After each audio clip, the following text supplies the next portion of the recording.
Hi friends, ನಮಸ್ಕಾರ. ನಾವಿವತ್ತು beans ಮತ್ತು ಆಲೂಗಡ್ಡೆ ಹಾಕಿ ಒಂದು ರುಚಿಯಾದ ಪಲ್ಯ ಮಾಡೋಣ. ಭಾಳ ಸಿಂಪಲ್ಲಾಗಿ ಮಾಡೋದು ಇದು. ರೊಟ್ಟಿ, ಚಪಾತಿ, ದೋಸೆ, ಹಾಗೆ ಪರೋಟ, ಹಾಗೆ ಬಿಸಿ ಬಿಸಿ ಅನ್ನದ ಜೊತೆ ತುಂಬ ಚೆನ್ನಾಗಿರುತ್ತೆ.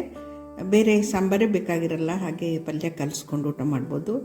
ಭಾಳ ಸಿಂಪಲ್ಲಾಗಿ ಮಾಡೋದು. ಬನ್ನಿ ಫ್ರೆಂಡ್ಸ್, ಬೀನ್ಸ್ ಪಲ್ಯ ಮಾಡೋಣ. ಬೀನ್ಸ್ ಪಲ್ಯ ಮಾಡಲಿಕ್ಕೆ 4 kg ಬೀನ್ಸ್ ತೊಗೊಂಡಿದ್ದೀವಿ ಇಲ್ಲಿ. ಹಾಗೆ 2 ಆಲೂಗಡ್ಡೆ, ಹಾಗೆ ಒಂದು ಈರುಳ್ಳಿ ತೊಗೊಂಡಿದ್ದೀವಿ. ಬೀನ್ಸನ್ನ ಸಣ್ಣದಾಗಿ ಕಟ್ ಮಾಡಿ ತೊಳೆದಿಟ್ಕೊಂಡಿದ್ದೇವೆ. ಕಟ್ ಮಾಡಿರುವ ಬೀನ್ಸನ್ನ ಒಂದು ಬಾಣಲೆಲೆ ಹಾಕೋಣ. ಜೊತೆಗೆ ಒಂದು ಈರುಳ್ಳಿ ಕೂಡ ಸಣ್ಣದಾಗಿ ಕಟ್ ಮಾಡಿ ಹಾಕೊಳ್ಳೋಣ.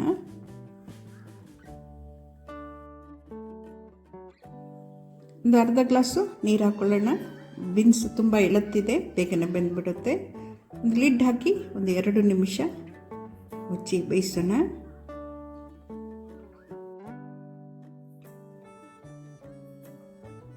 ಸ್ವಲ್ಪ ಉಪ್ಪು ಸೇರಿಸ್ಕೊಳ್ಳೋಣ.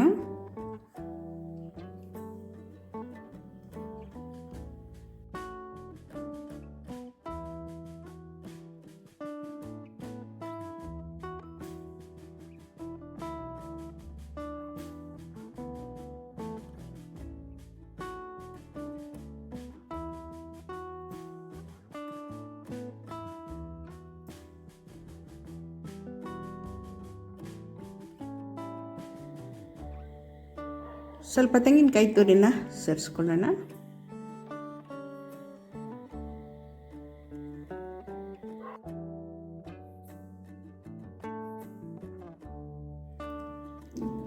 ಒಂದು 4-5 ಎಸಳು ಬೆಳ್ಳುಳ್ಳಿ ಜಜ್ಜಿ ಹಾಕೊಳ್ಳೋಣ.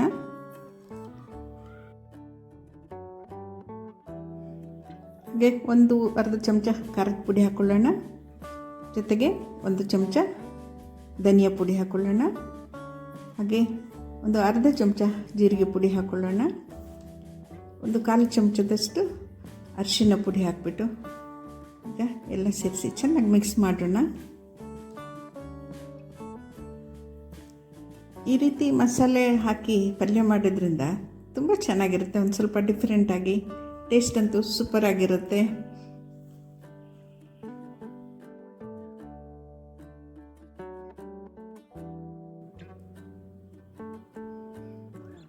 ಸ್ವಲ್ಪ ಉಪ್ಪು ಕಮ್ಮಿ ಇದೆ, ಹಾಕ್ಕೊಳ್ಳೋಣ.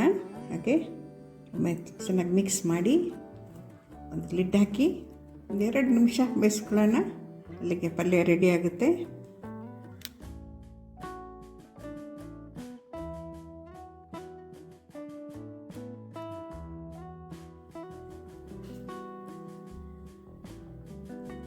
ಪಲ್ಯ ಬೆಂದು ರೆಡಿಯಾಗಿದೆ ಫ್ರೆಂಡ್ಸ್. ಈ ಮಸಾಲೆ ಹಾಕಿ ಮಾಡೋದ್ರಿಂದ ತುಂಬ ಚೆಂದ ಪರಿಮಳ ಬರ್ತಾ ಇದೆ.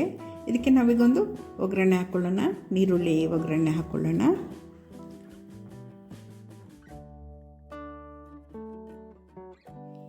ಪಲ್ಯಕ್ಕೆ ಒಗ್ಗರಣೆ ಹಾಕಲಿಕ್ಕೆ ಗ್ಯಾಸ್ ಮೇಲೆ ಒಂದು ಪುಟ್ಟ ಬಾಣಲೆ ಇಟ್ಟಿದ್ದೀವಿ. ಒಂದು 3 ಚಮಚ ಎಣ್ಣೆ ಹಾಕ್ಕೊಳ್ಳೋಣ. ಮೊದಲಿಗೆ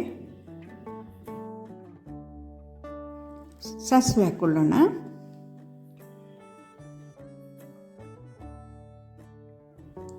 ಸ್ವಲ್ಪ ಕಡಲೆಬೇಳೆ ಮತ್ತು ಉದ್ದಿನಬೇಳೆ ಹಾಕ್ಕೊಳ್ಳೋಣ. ಹಾಗೆ ಕರಿಬೇವಿನ ಸೊಪ್ಪು ಮತ್ತು ಒಣಮೆಣಸು ಕಟ್ ಮಾಡಿ ಹಾಕ್ಕೊಳ್ಳೋಣ.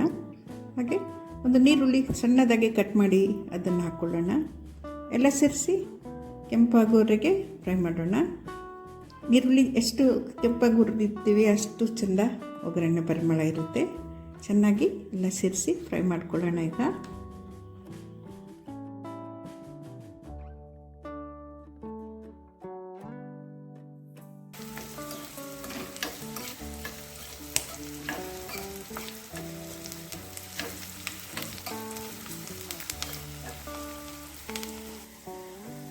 ಒಗ್ಗರಣೆ ಕೆಂಪಾಗಿದೆ. ಈಗ ನಾವು ಪಲ್ಯಕ್ಕೆ ಇದನ್ನ ಹಾಕ್ಕೊಳ್ಳೋಣ.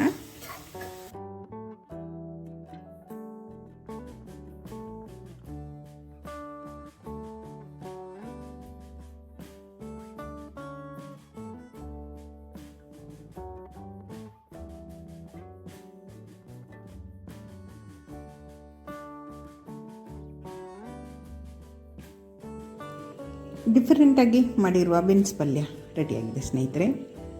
ಈಗ ಸರ್ವ್ ಮಾಡ್ಕೊಳ್ಳೋಣ.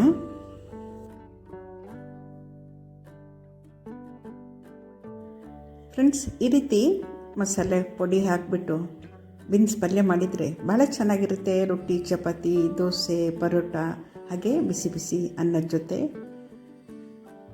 ಫ್ರೆಂಡ್ಸ್, ಈ ವಿಡಿಯೋ ನಿಮ್ಗೆ ಇಷ್ಟ ಆದಲ್ಲಿ ಒಂದು ಲೈಕ್ ಕೊಡಿ, ನಿಮ್ಮ ಫ್ರೆಂಡ್ಸ್ ಜೊತೆ ಶೇರ್ ಮಾಡಿ, ಹೊಸಬರಾದಲ್ಲಿ ಸಬ್ಸ್ಕ್ರೈಬ್ ಮಾಡಿ. Thanks for watching.